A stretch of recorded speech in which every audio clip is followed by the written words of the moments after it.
আবার চলে আসলাম me plus TV থেকে আমি রাহি আপনাদের সাথে। আজকে আমরা অবস্থান করছি চট্টশুরা রোড দামপাড়া মন্দির। আমাদের সাথে অবস্থান করছেন দামপাড়া মন্দিরের সভাপতি নিখিল কান্দিতে এবং সহসভাপতি লিলিন পাল ও আরও আছেন যুগ্ম সাধারণ সম্পাদক বিশু দাস বিশু, আরও আছেন যুগ্ম সাধারণ সম্পাদক লিটন কান্তি দাস। জেনে নিচ্ছে তাদের গুরুত্বপূর্ণ বক্তব্য। আমাদের সাথেই থাকবেন নিউজ ডেস্ক ই প্লাস টিভি রাহি।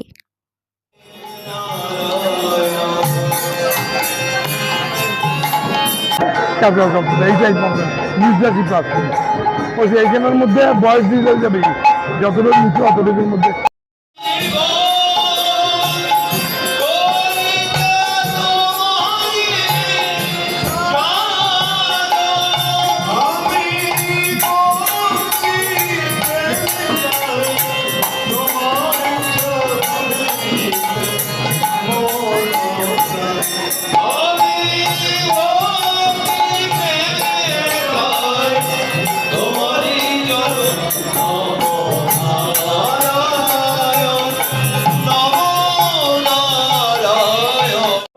শিক্ষা কার্যক্রম এগুলো সুন্দরভাবে আমাদের চলছে। সুন্দরভাবে এর মধ্যে আপনাদের কোনো সমস্যা বা মন্দিরে কোনো এরকম কোনো আমাদের তেমন কোনো সমস্যা নেই, সবকিছু ঠিক আছে, সুন্দরভাবে এখনো পর্যন্ত কোনো বাধার সম্মুখীন সুন্দরভাবে এমন কোনো বাধা সৃষ্টি হয়নি।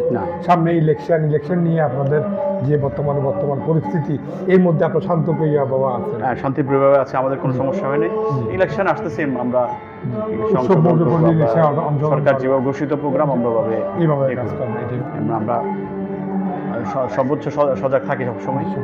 আমাদের নিজস্ব নিরাপত্তা বলে দিয়ে আমরা চেষ্টা করি নিজেদের নিরাপত্তা নিজে দেওয়ার জন্য।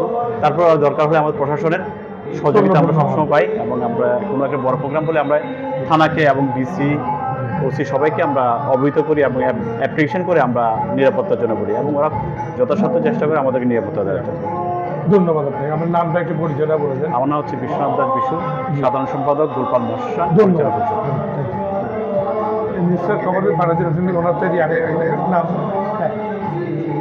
আমাদের প্রায় তাও 4-5 হাজার মানুষের প্রসাদের ব্যবস্থা থাকবে, এবং অনেক সনাতনী সমাজের ব্যক্তিবর্গ আসবেন, আমাদের ঋষি সামন্ত এবং বৈষ্ণব বর্গরা এখানে উপস্থিত হয়ে এই যোগ্য অনুষ্ঠান সম্পন্ন হবে। ধন্যবাদ।